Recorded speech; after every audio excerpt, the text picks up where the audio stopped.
134년 전, 그때는 어느 교회가 세상에서 가장 큰 교회였을까요? 1886년 영국 런던에 메트로폴리탄 교회가 있었습니다.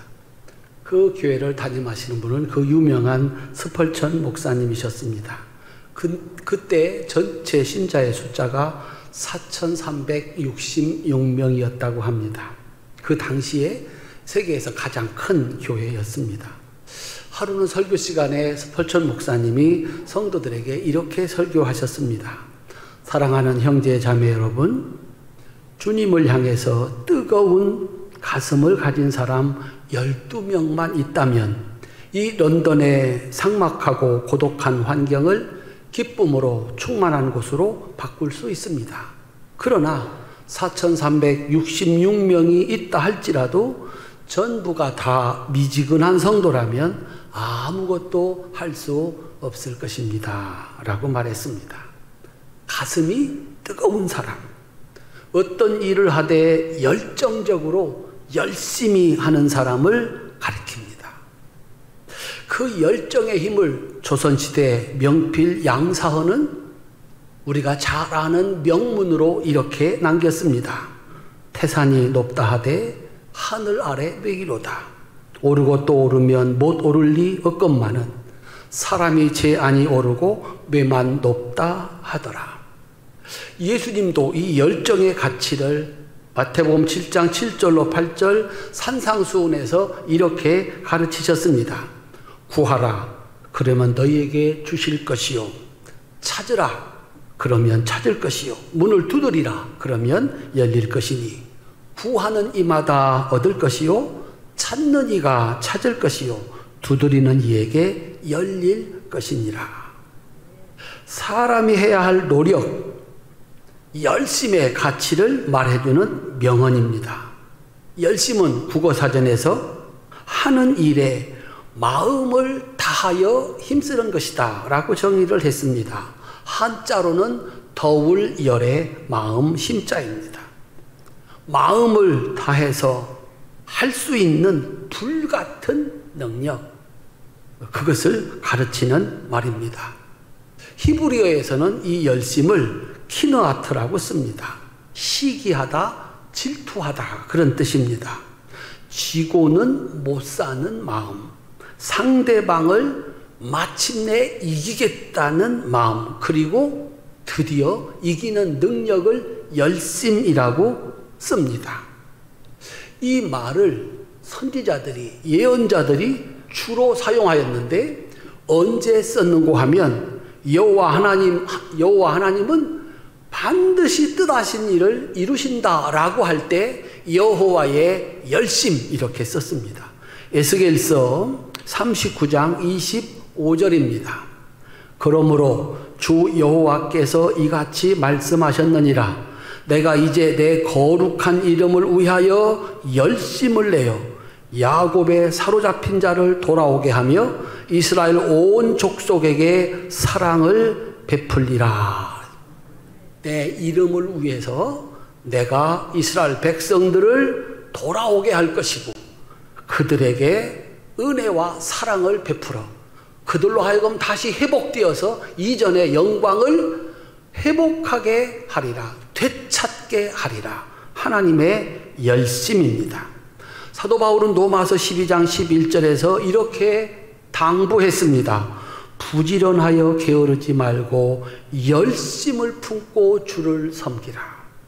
신앙생활은 그냥 대충 하는 게 아니라 열심히 누구에게도 지지 않겠다고 하는 마음을 가지고 하는 것이다 라고 하는 겁니다. 그래서 요한계시록 3장 15절부터 16절에 라오디게아 교회를 향하여서 마지막 심판의 말씀을 이렇게 주고 계십니다. 내가 내 행위를 아노니 내가 차지도 아니하고 뜨겁지도 아니하도다. 내가 차든지 뜨겁든지 하기를 원하노라. 내가 이같이 미지근하여 뜨겁지도 아니하고 차지도 아니하니 내 입에서 너를 토하여 버리리라. 무릇 내가 사랑하는 자를 책망하며 징계하노니 그러므로 내가 열심을 내라 회개해라. 이 신앙생활의 기본은 열심이라는 겁니다.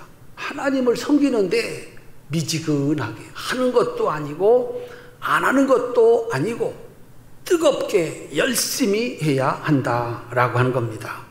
그리고 보니까 세상에서 성공을 거둔 사람들, 남다른 노력을 한 사람들입니다.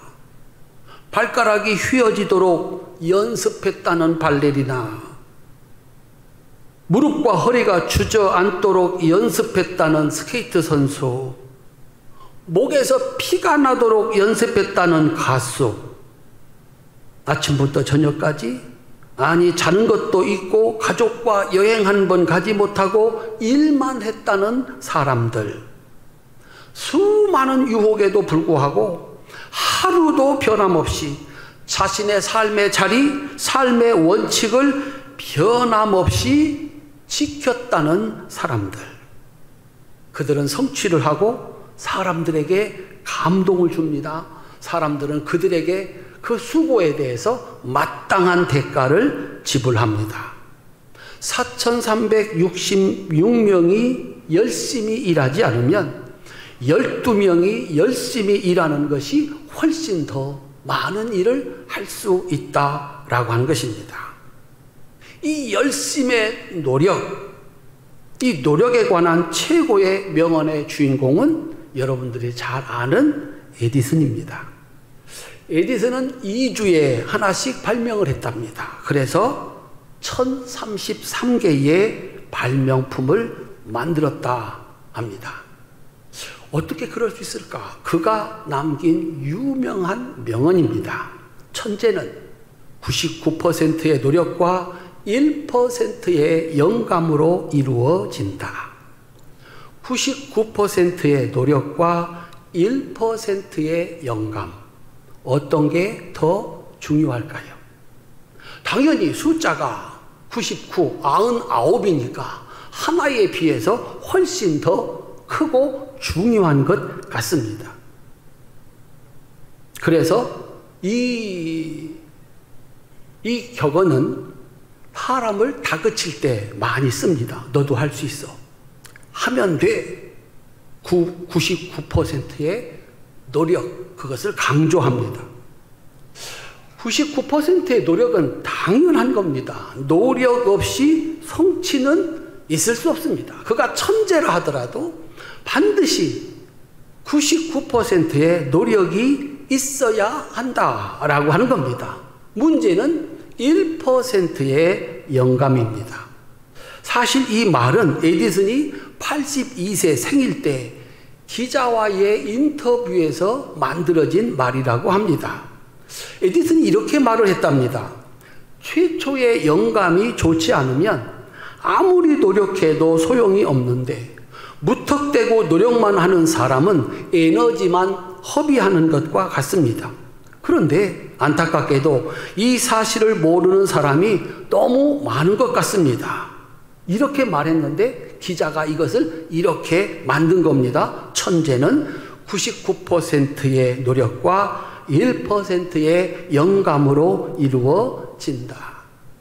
에디슨의 말의 핵심, 강조점은 99%가 아니라 1%에 있었습니다.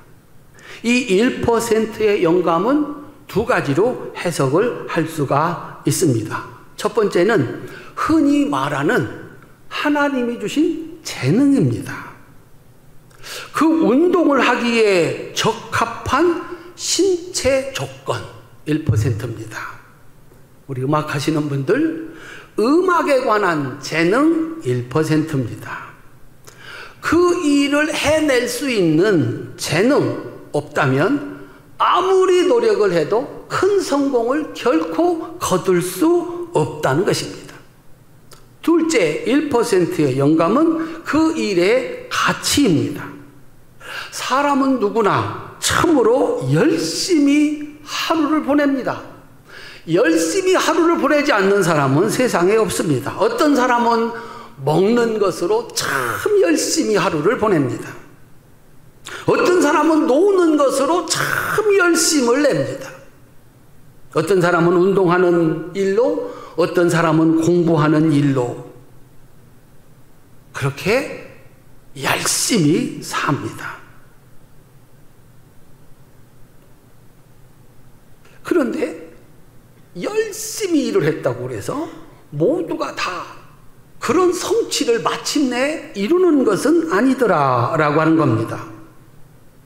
그가 어떤 일에 열심을 냈느냐 하는 것입니다. 내가 무슨 일에 열심을 내기 전에 내가 하고 있는 일이 무엇을 위해서 어떤 결과를 바라고 그렇게 열심히 일을 하고 있는지를 먼저 생각해야 된다라고 하는 겁니다. 내가 하려고 하는 일, 1%의 영감은 선한 일이어야 된다. 그 일이 악한 일이면 아무리 열심히 일을 해도 결코 이루어지지 않는다는 겁니다. 자식을 키우는 일에, 재물을 모으는 일에, 지위를 얻는 일에 정말 죽을 만큼 노력을 합니다. 그런데 그것이 법을 어기는 악한 일이면 그가 아무리 큰 성공을 거두었다 하더라도 하루아침에 무너지는 것을 우리들은 날마다 보고 있습니다.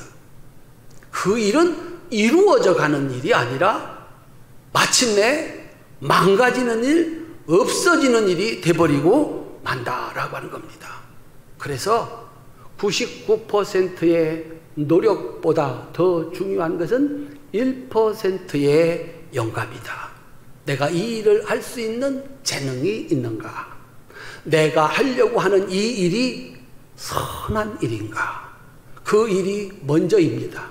그 다음이 99%의 노력이다 라고 하는 것입니다.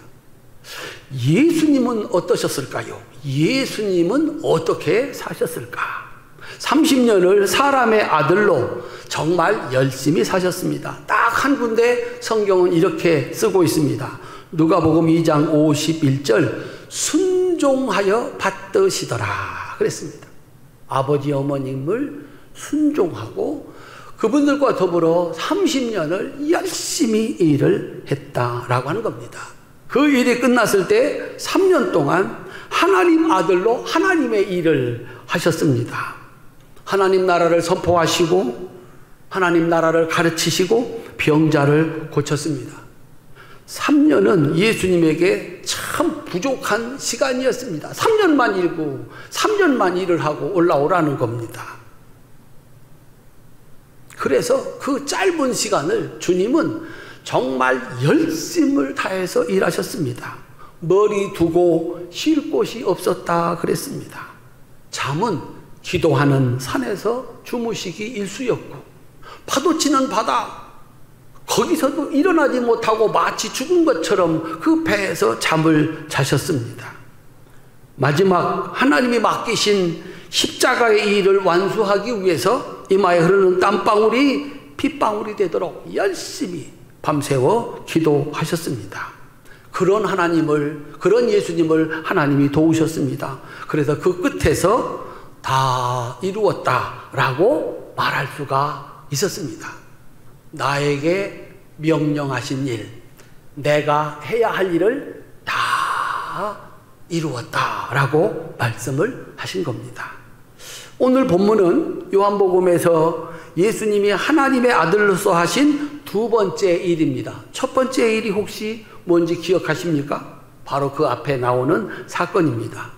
가나 혼인집에서 물로 포도주를 만드심으로써 예수님이 하나님의 아들이라는 사실을 증명했습니다.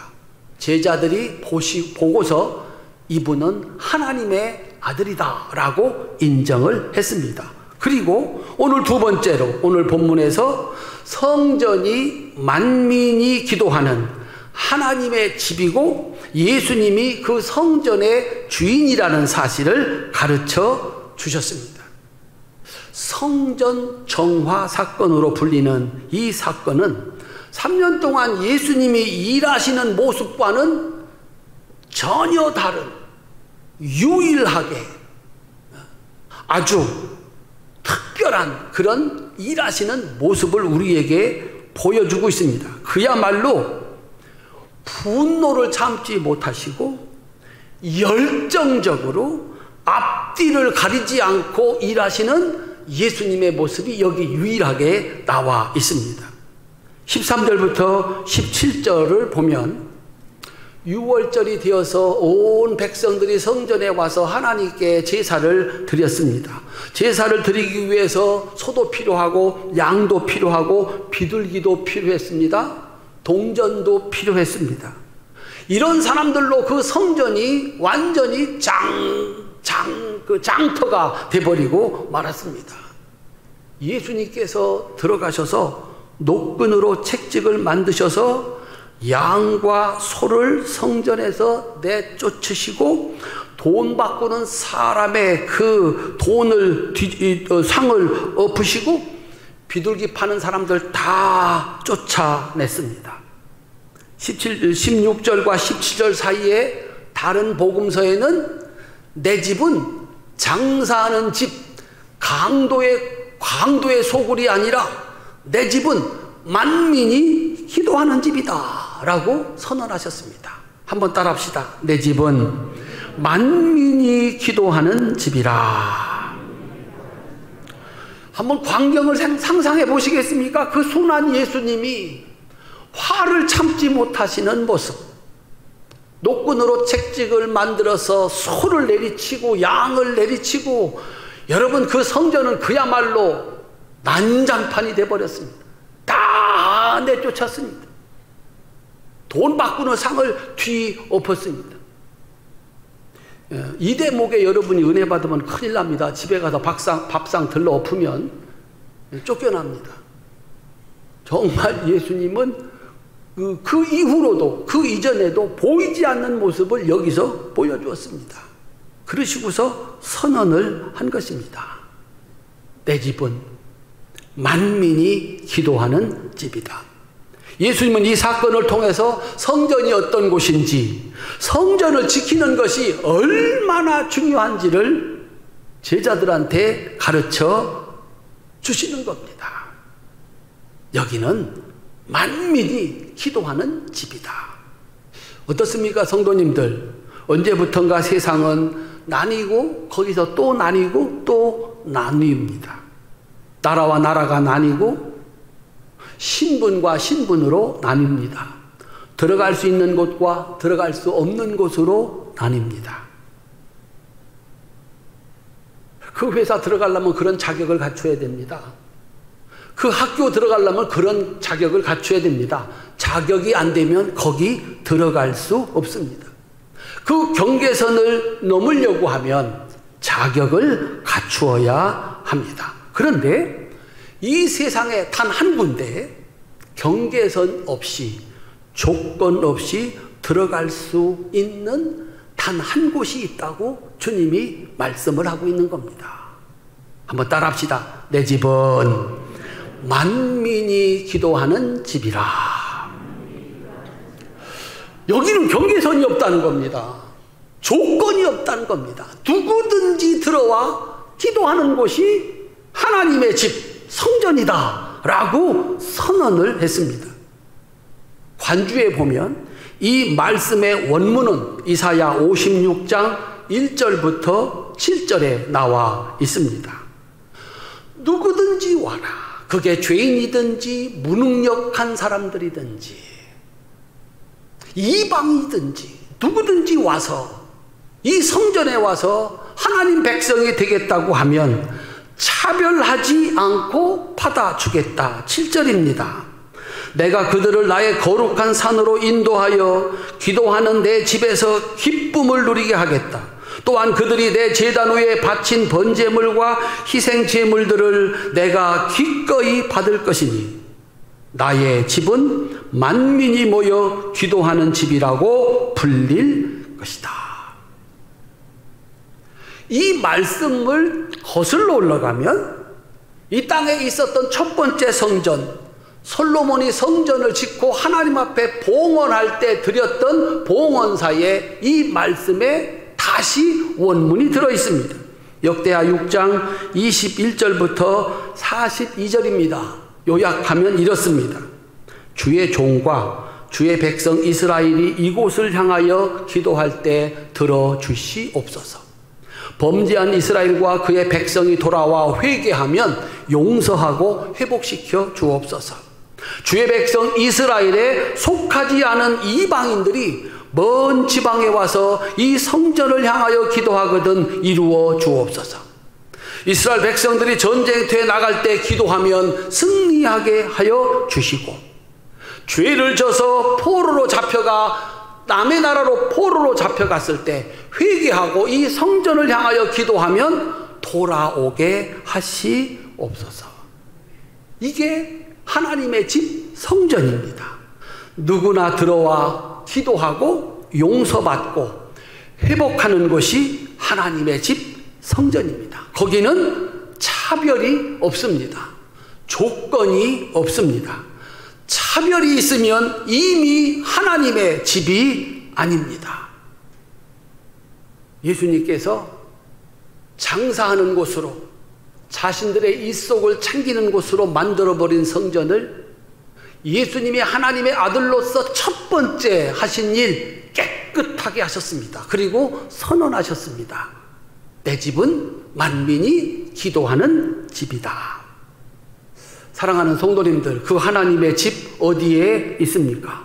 오늘 우리가 예배드리는 이곳이 하나님의 거룩한 성전인 줄로 믿는 성도들은 복이 있는 줄로 믿습니다.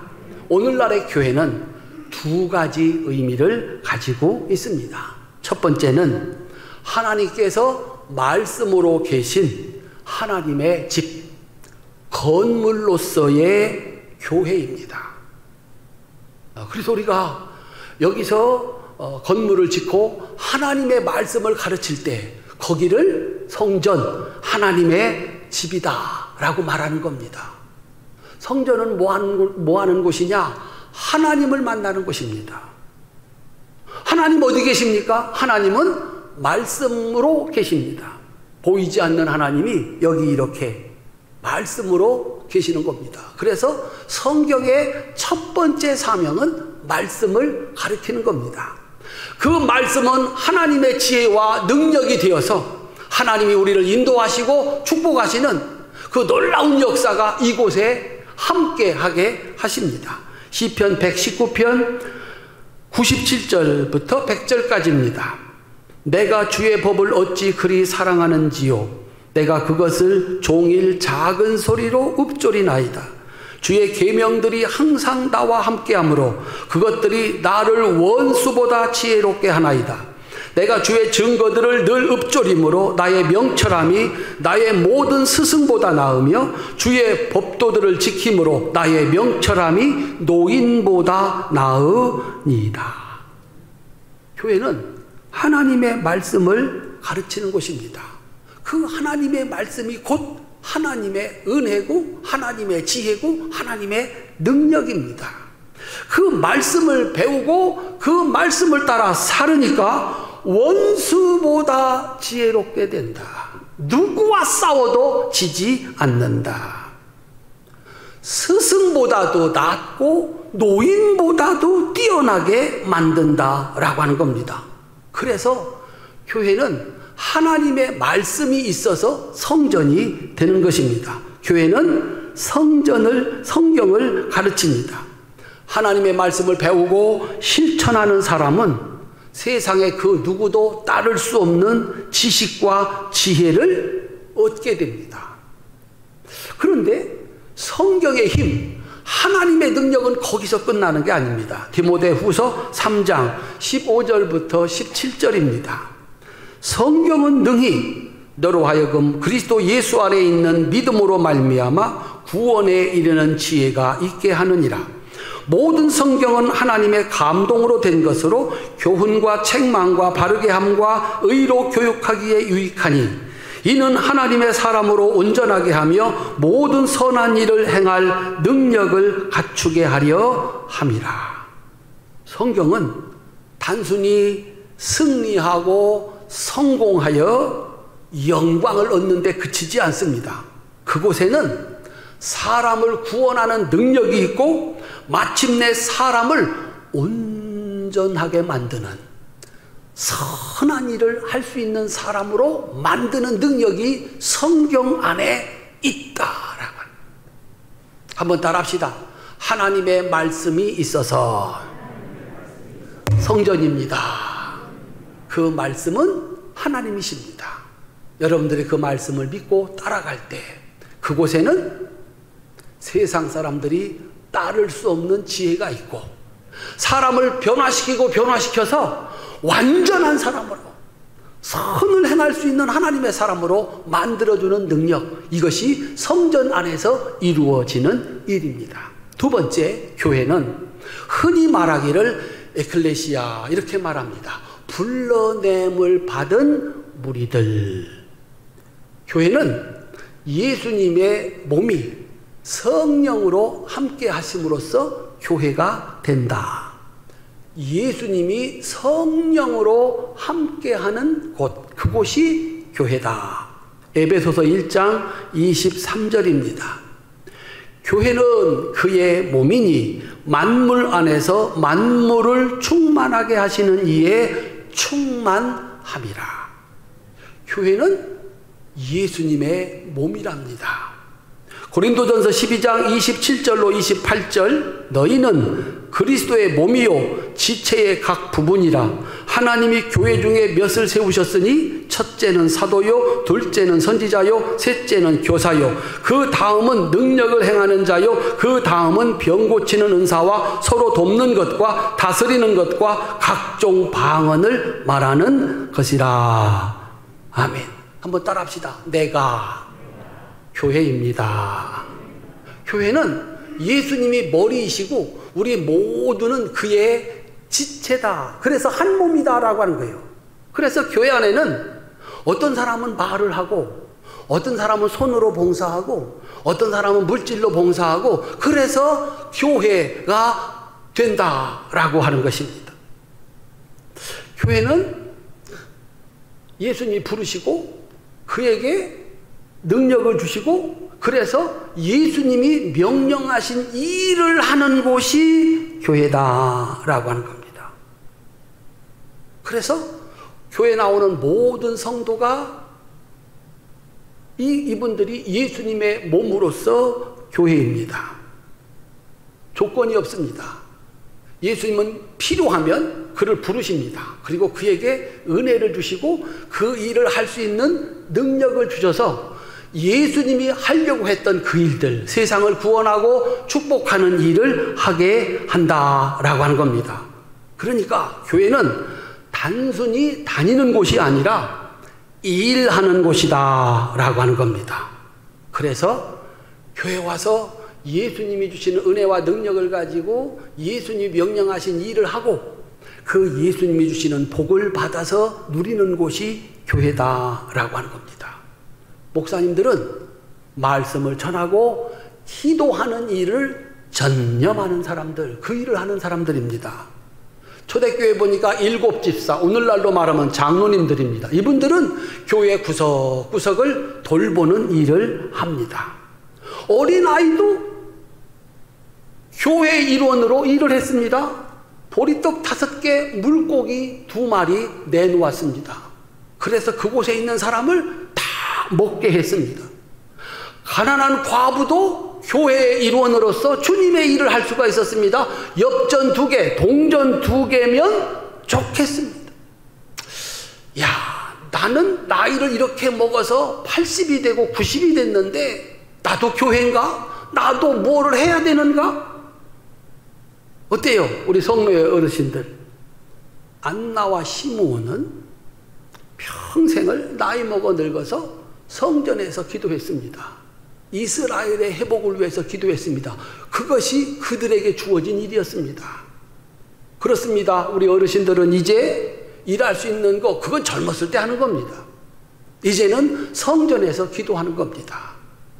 자손들이 밖에 나가 일을 합니다. 성도들이 밖에 나가 일을 합니다.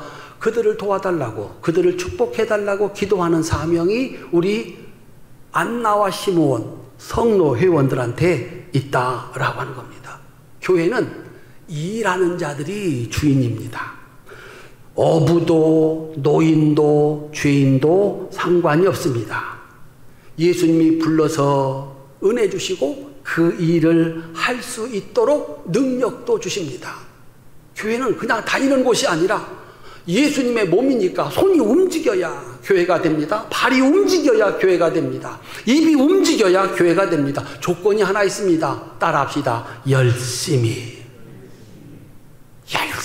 하는 겁니다. 스펄전 목사님이 답답했던 것 같아요. 신자들이 다 움직이는 것 같지가 않아. 그래서 이만큼 컸는데 변화가 없어.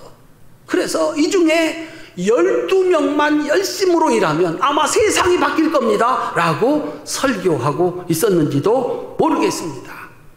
교회는 하나님의 말씀이 있어서 건물로서의 교회입니다. 예수님이 성령으로 함께 하심으로 교회입니다. 우리 한 사람 한 사람이 다 교회입니다. 예수님이 주시는 은혜 받아서 예수님이 주시는 능력을 가지고 일을 할 때 그 교회는 교회다운 교회가 될 수가 있다. 결론입니다. 예수님은 하나님의 아들로 인정받으신 후에 첫 번째로 성전을 청소하셨습니다. 하나님을 만나러 오는 그 사람들을 방해하는 그 모든 것을 다 치워버리셨습니다. 그렇게 화를 낸 적이 없습니다. 그렇게 심하게 몸을 쓴 적도 없습니다. 그만큼 그 일은 중요했고 반드시 예수님이 열심을 가지고 해야 할 일이었습니다. 사랑하는 성도님들, 왜 교회가 중요합니까? 왜 교회가 세상에서 최고입니까? 세상의 모든 것이 더러워지고 그래서 망했다 하더라도 교회에만 있으면 살 길이 있기 때문입니다. 사람이 완전히 망하고 병들어 죽게 되었다 하더라도, 아니 죽었다 하더라도 교회만 있으면 거기 희망이 있기 때문입니다. 그런데 성전이 더러워지면, 교회가 더러워지면, 교회가 문을 닫으면 그곳에는 구원도 없고 축복도 없기 때문입니다. 그래서 교회는 누구에게나 열려 있어야 되고 만민이 들어와 기도할 수 있는 곳이 되어야 된다라고 하는 겁니다. 우리 성도님들, 세상에 교회 같은 데가 어디에 있습니까? 세상 어디에서 버림받아 쓸모없는 사람을 받아주는 곳이 어디에 있습니까? 누구든지 반갑게 맞이해서 천국 보내주는 곳이 어디 있습니까? 어디가 대가를 바라지 않고 어린아이를 가르쳐 줍니까?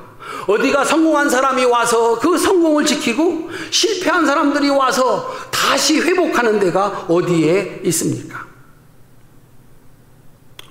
어디가 보리떡 5개와 물고기 2마리를 귀하게 여겨서 그것으로 5,000명을 먹이는 기적을 일으킬 수 있습니까? 세상 그 누가 동전 2개를 부자들이 헌금한 많은 돈보다 더 크다고 인정해 주겠습니까? 세상에 어떤 신이 하루 3번 기도했다고 새 왕이 바뀔 때까지 여전히 총리로 지나고 사자굴 속에서 걸어 나오게 할 수가 있겠습니까? 어떤 신이 떡 한 조각을 받고 3년 6개월 동안 먹을 것을 줄 수 있겠습니까? 누가 밥 한 끼 얻어먹고 하룻밤 잘 잔 대가로 아들 낳지 못하는 여자에게 아들을 주시고 그 아들이 죽었을 때 살려주시고 그들의 재물을 다 잊어버렸을 때 다시 돌려줄 사람이 세상에 어디에 있겠습니까? 누가 10분의 1을 받고 창고를 채워주겠습니까? 누가 어떤 신이 하루를 받고 나머지 7날을 복되게 할 수가 있겠습니까? 하나님이 계신 성전에서, 예수님이 계신 성전에서 일어나는 일이라고 하는 사실을 주님은 이렇게 선포하고 있는 겁니다. 내 집은 만민이 와서 기도하고 회복되고 고침받고 천국 가는 곳이다 라고 가르치고 있는 겁니다. 살아계신 하나님이 계신 성전에서만 일어나는 복된 역사입니다. 고라 자손은 그의 영광스러운 은혜와 축복을 시편 84편에서 이렇게 감격적으로 노래했습니다. 시편 84편 1절부터 11절입니다. 이걸 우리 같이 한번 읽어보도록 하겠습니다. 만군의 여호와여, 주의 장막이 어찌 그리 사랑스러우신지요. 내 영혼이 여호와의 궁정을 사모하여 쇠약하며 내 마음과 육체가 살아계시는 하나님께 부르짖나이다. 나의 왕 나의 하나님 만군의 여호와여, 주의 제단에서 참새도 제집을 얻고 제비도 새끼들 보금자리를 얻었나이다. 주의 궁정에서의 한날이 다른 곳에서의 첫날보다 나은즉 악인의 장막에 사는 것보다 내 하나님의 성전 문지기로 있는 것이 좋사오니 여호와 하나님은 해요 방패시라. 여호와께서 은혜와 영화를 주시며 정직히 행하는 자에게 좋은 것을 아끼지 아니하실 것임이니이다. 사람을 지켜주라고, 사람을 잘 살게 하라고 만든 국가가, 세운 학교가, 세운 회사가, 그렇게 만든 가정이 사람들을 타락시키고 망하게 하고 마침내 죽음에 이르게 합니다. 그 국가를, 그 학교와 회사와 가정을 지킬 수 있는 힘이 하나님이 계신 성전에서만 나온다는 사실, 우리 성도들 믿으시기를 주님의 이름으로 축원합니다. 국가를 고칠 수 있고, 학교를 학교답게 만들 수 있고, 회사를 회사답게 만들 수 있고, 가정을 가정답게 만들 수 있고, 사람을 사람답게 만들 수 있는 것은 하나님이 계신 성전, 하나님의 말씀이 있고, 오늘 또 예수님이 성령으로 우리와 함께 계시는 교회에서만 할 수 있는 일이다 라고 하는 사실입니다. 그래서 예수님의 열심은 교회를 교회답게 만드는 일이었습니다. 그리고 끝내 그 일을 완성하셨습니다. 그리고 오늘 우리에게 그 일을 맡기셨습니다. 우리 사랑하는 성도님들, 세상에서 가장 귀한 열심, 그리고 하나님이 도우셔서 마침내 이루어지는 일은 교회를 지키는 일입니다. 교회를 지키는 것이 세상을 지키는 겁니다. 그곳에서는 세상을 살리고 세상을 살리는 사람들이 나옵니다. 교회를 지키기 위한 열심의 가치는 세상의 그 무엇과도 바꿀 수 없고 비교할 수 없는 1%의 동기가 된다라고 하는 것입니다. 우리 성도님들, 인생을 살고 나서 참 내가 열심히 살았어, 누구 앞에서도 떳떳하게 난 정말 최선을 다했어, 어떤 일에 여러분의 모든 것을 쏟아부으면 그렇게 말할 수 있을까?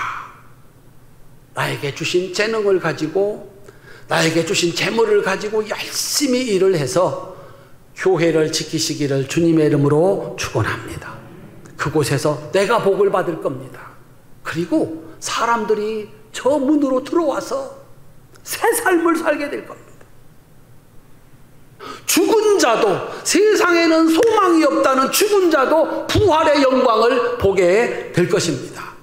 활천에 사랑하는 성도 여러분, 활천교회를 내가 지키고 그 교회에서 천대까지 복을 받는 우리 성도들이 다 되시기를 주님의 이름으로 축원합니다. 어떤 사람은 자기 평생의 노력을 학교를 세우는 데 바치는 사람도 있고, 회사를 만드는 일에 바치는 사람도 있습니다. 우리 사랑하는 성도님들, 우리 교회 지키시고 그 교회를 통해서 세상을 축복하고 구원하는 이 복된 역사의 주인공들 될 수 있기를 주님의 이름으로 축원합니다. 기도하시겠습니다.